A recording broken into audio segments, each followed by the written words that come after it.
ini memang sholat mendapat penekanan khusus. Nabi pernah bilang begini, alimu auladakum bis salati li sab'in wadribuhum li ashrin wa farriqu bainahumul madaja.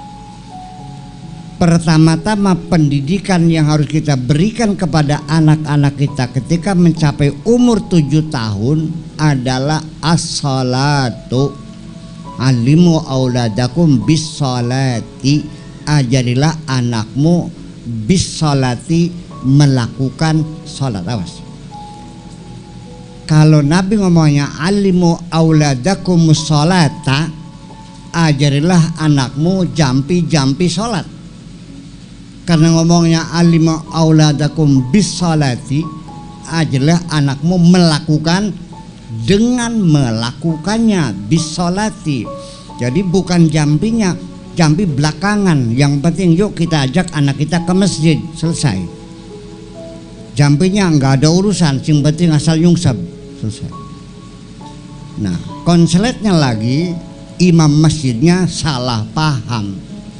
Anak-anak aja itu disabeti sama sorban suruh pulang. Ini masjid bukan tempat bermain, koplok pok. Ya Allah ya Rabbi, Pak Imam, tolong sampaikan imam masjidnya, jangan pernah mengusir anak-anak kecil. Biarkan mereka bermain, mereka anak-anak. Yang penting membiasakan diri untuk melakukan sholat, dekat dengan masjid, sering menginjak masjid. Ini penting sekali. Karena bagaimanapun pendidikan agama ini adalah bukan pendidikan kognitif, tetapi harus menyentuh psikomotorik. Sehingga apa yang terjadi sekalian, banyak orang yang alim alamah, hafal Quran, ya, sarjana tamatan Libya, Tunisia, Syria. Banyak teman-teman saya yang sudah sarjana ahli syariat tapi nggak sembahyang. Ya, di sini gejala itu sudah banyak, terus terang. Sudah banyak terus terang. Ya, kenapa? Ya itulah karena pendidikannya kognitif, hanya paham mengerti, paham mengerti. Tidak pernah menyentuh psikomotoriknya, tidak bergerak dan tidak melakukannya. Nah, itulah kenapa demikian. Ya karena dia dari Rusia, dari Yugoslavia, dari Bulgaria, negara-negara komunis dulu yang agama tidak diberikan kebebasan, boleh beragama kalau sudah umur 25 tahun, sehingga 25 tahun baru belajar sholat. Langsung kuliah, sarjana, ahli usuluddin, ahli syariat, ahli tafsir, tapi sholatnya enggak. Nah, sering kali saya pernah tinggal sekamar dengan teman, nggak usah disebut namanya, sholat adzan maghrib dia ngerokok aja kepul ngerokok gitu. Saya bilang, sholat enggak? Males, sarjana usuluddin. Males. Ya udah, kalau Anda males, kita nggak usah tinggal bersama di sini. Selamat tinggal, Anda pergi. Rupanya takut. Ya. Ambil air wudhu, masuk kamar, Allahu Akbar, Alhamdulillahirabbil alamin. Fase yang pinter kok. Ar-Rahmanir-Rahim, Maliki Yaumiddin, iyyaka na'budu wa iyyaka nasta'in. Alhamdulillah. Begitu saya buka pintunya, sedang di dalam selimut. Ya Allah ya Rabbi. Ya itu karena dia belajar sholatnya sudah gede. Sementara di kertas maya Bitarmi tukang burung oyos. Iya, di malam hari lenggut ngantuk. Saya bilang mau tidurlah. Nggak enak Pak Kiai. Kenapa sih? Saya belum sembahyang Isya. Coba.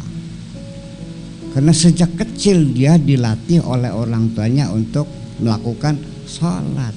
Jadi bukan diberi pelajaran sholat, tapi dilatih melakukan sholat. Alimu auladakum bisolati li sab'in. Kalau sudah umur 6 6 tahun. Saya kira itulah mungkin sebagai mukaddimah saja ini ngaji, karena kita akan dialog. Saya ingin buka porsi yang lebih banyak untuk dialog.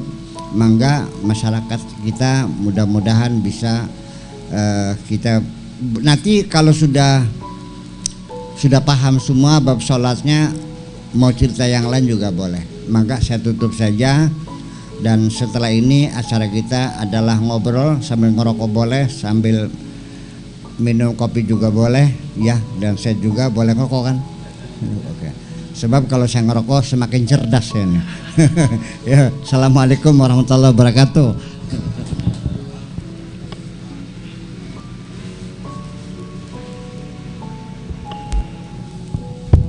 Sok dipandu. Ya, siapa yang mau bertanya?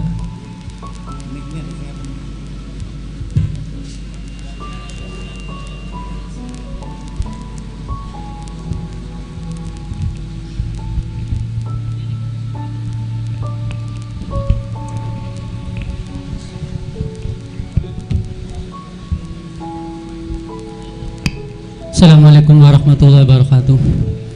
Alhamdulillah kita semua sudah mendengarkan penjelasan tentang syariat. Mungkin itu yang pernah saya dengar. Mungkin Bapak Ibu bisa bertanya dan sambil kopi ada di belakang. Nggak tahu airnya sudah mendidih apa belum. Buya, langsung saya tanya tadi.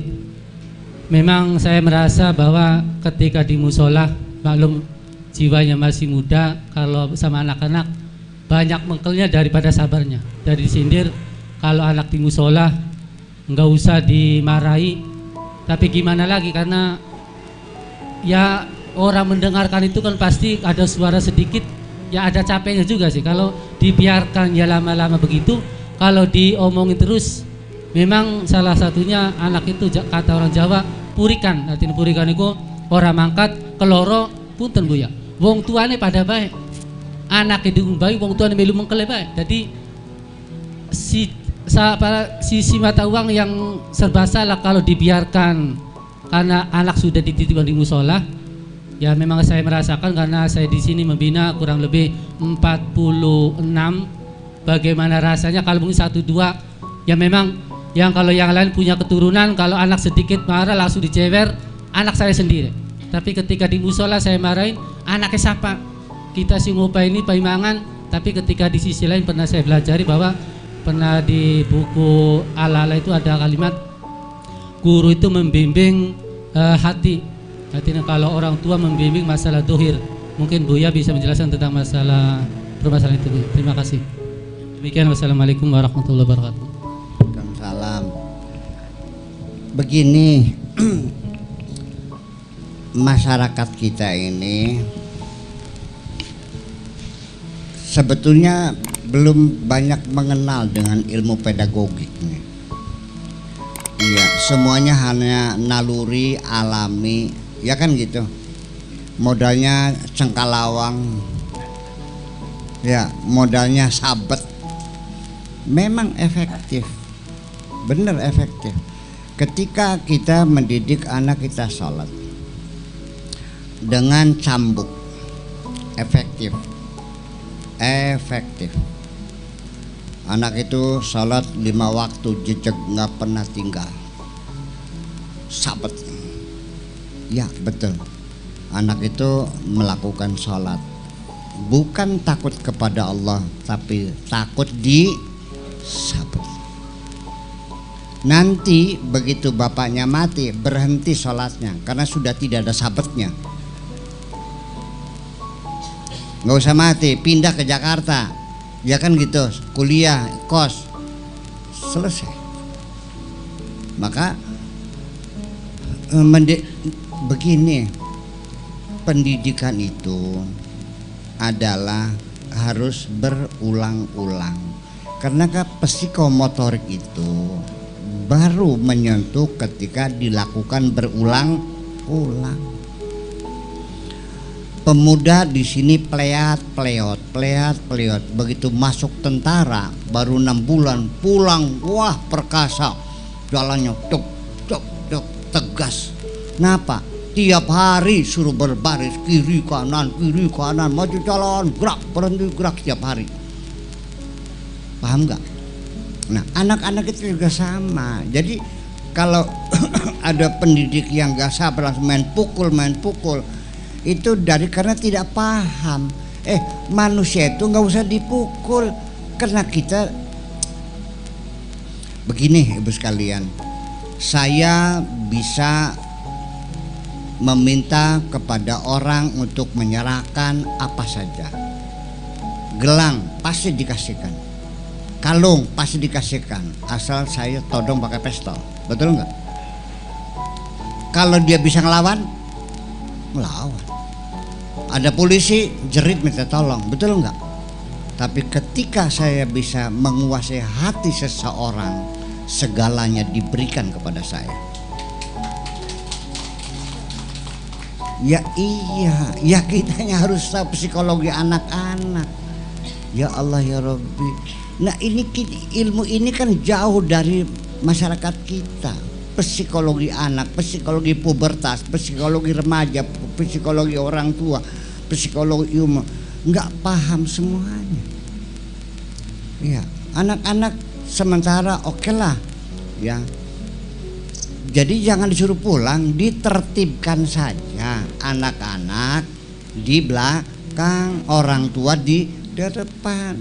Tidak bisa dihindari. Anak-anak itu sholatnya lagi ruku, temennya ditampok topongnya, pak lagi selari. Ya biasa, namanya juga anak-anak dong. Iya. Dan kadang sejadahnya ditarik lagi, namanya juga anak-anak, nggak ada masalah. Kita kasih tahu baik-baik aja, nak. Ini sholat nih menghadap Allah, jangan main-main ya, baik-baik aja kok. Anak itu ngerti semua, nggak ada masalah. Jangan putus asa. Apapun sesuatu yang kita selesaikan dengan kekerasan, itu pertanda orang itu frustrasi, putus asa, tidak menemukan jalan yang damai, harus dengan kekerasan. Betul nggak? Nah, itu persoalannya. Nah, lelah banget ngurus anak nih. Pagi-pagi harus dibangunkan, kamar mandi mesti diseret, betul nggak? Sholatnya sajadah digelarkan, sampai pagi bukunya susah. Kadang-kadang sudah tidak mengajar, kelakat, ampun ditarik, kan gitu. Pengen jadi dokter, pengen. Terus kita bujuk dia supaya dia berangan-angan, berimajinasi, lalu bercita-cita ingin jadi dokter. Begini, sebab bagaimanapun awalnya adalah dari angan-angan, awalnya dari imajinasi yang tidak bisa diraba, tidak bisa dilihat. Dari situ lalu dikirim ke otak kita, diregulasi sehingga menjadi cita-cita dan keinginan. Setelah itu berkembang lagi, diucapkan, baru terdengar suaranya. Dari diucapkan baru dilakukan, setelah berulang-ulang menjadi kebiasaan. Jadi tidak ada masalah, dan kita tidak boleh merasa terganggu ketika sholat ada anak di belakang bermain-main. Nggak ada masalah. Kalau tidak demikian, namanya kita tidak mikirkan anak cucu namanya. Ibu-ibu sekalian, saya jujur aja, bagaimanapun semua orang pengen punya anak, betul nggak? Ada nggak yang nggak pengen punya anak? Semua pengen. Kenapa? Orang kalau tidak punya anak merasakan hidupnya tidak bisa abadi. Jadi keinginan abadi itu sungguhnya, anak itu adalah menjawab keinginan kita abadi. Artinya setelah kita mati nanti bakal ada orang yang bercerita tentang diri kita. Bagaimanapun, namanya orang pengen punya anak, bu, dukun seberang langit diseberangi di sana kalau ada mah. Sak dengernya di sana datang minta gimana jampinya, bagaimana wiridnya, bagaimana caranya, sampai bayi tabung, sampai cloning segala macam, itu untuk menjawab keinginan. Jadi bagaimanapun juga Ini naluri manusia. Jadi kalau ada anak dididik sholat bermain-main lo diusir, berarti dia itu belum mengerti maknanya generasi. Saya yakin di Blok Sabrang mungkin ada ibu-ibu, bapak-bapak yang umurnya sudah 90 tahun nanam kelapa. Sok tanya, Pak KJ nandur apa? Kelapa. Ngunduhe kapan? Apa jawabannya? Kanggo anak. Betul nggak? Nah, ya iya dong. Ya itulah ya resiko. Dan anak berisik tidak mengganggu dan tidak mengurangi sholat kita, tidak. Nah itu makanya sekalian, jadi masalahnya ini lebih baik saya daripada menerangkan panjang lebar nggak habis-habis, ya mangga di Gramedia ada, ya di toko ada, komputer tinggal buka, pedagogik bagaimana semuanya ada. Silakan belajar, ada jawabannya semuanya. Makasih.